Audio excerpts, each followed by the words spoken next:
China, 67%. That's tariff. You're gambling with World War III. You're gambling with World War III. I'm getting teary-eyed, but I don't want you to say Trump broke down and started crying. No, how beautiful is that? Look at the shoreline. Look at that. My fellow Americans, this is Liberation Day. Waiting for a long time. April 2nd, 2025 will forever be remembered as the day American industry was reborn, the day America's destiny was reclaimed, and the day that we began to make America wealthy again. We're going to make it wealthy, good and wealthy. Thanks.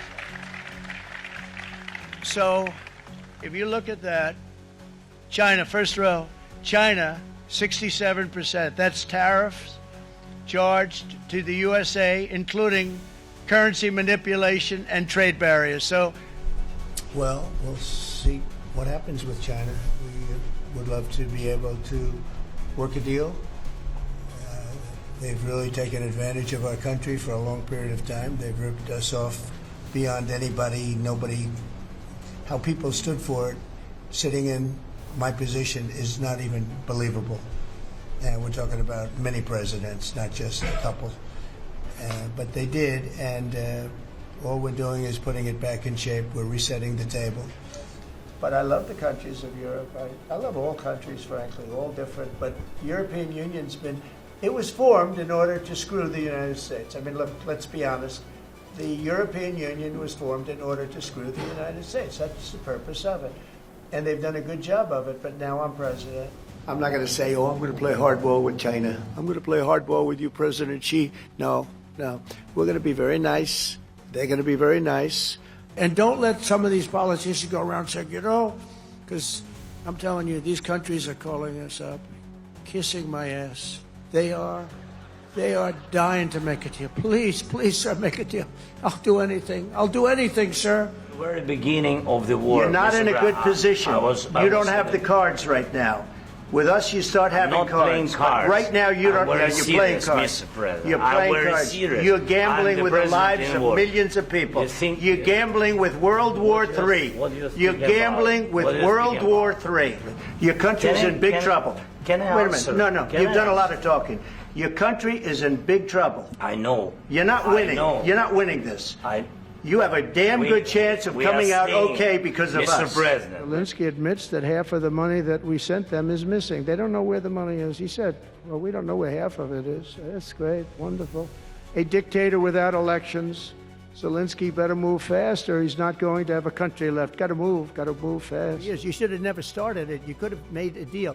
I could have made a deal for Ukraine that would have given them almost all of the land. Everything, almost all of the land, and no people would have been killed, and no city would have been demolished, and not one dome would have been knocked down. NATO you can forget about. I think that's probably the reason the whole thing started. We've always had a good relationship. President Putin and I have always had a good relationship. That's why it's so sad that it happened. This would have never happened if I were president. It's putting a lot of pressure. You don't know what pressure I'm putting on Russia. They're dealing.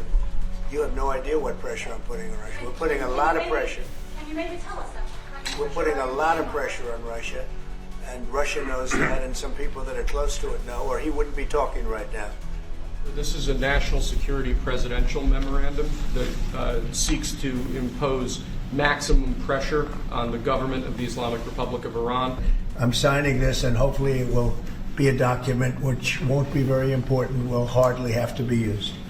So what kind of deal would you be prepared to make? Well, we're going to see. We're going to see.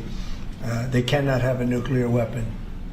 And we're going to either have to talk and talk it out, or very bad things are going to happen to Iran, and I don't want that to happen. We have an opportunity to do something that could be phenomenal. And I don't want to be cute, I don't want to be a wise guy, but the Riviera of the Middle East, this could be something that could be so bad, this could be so magnificent. And I believe if I didn't become your president, I believe that this country would have had problems like they've never had before, because it was serious damage in so many other ways, not only the border where people came rushing into our country from prisons and jails and mental institutions, murderers, drug dealers, and some vicious criminals.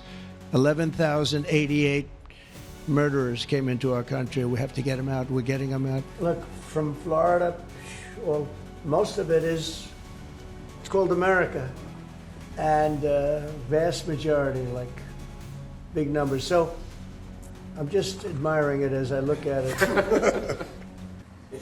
I'm getting teary-eyed, but I don't want you to say Trump broke down and started crying. No, how beautiful is that? Look at the shoreline. Look at that. That's America.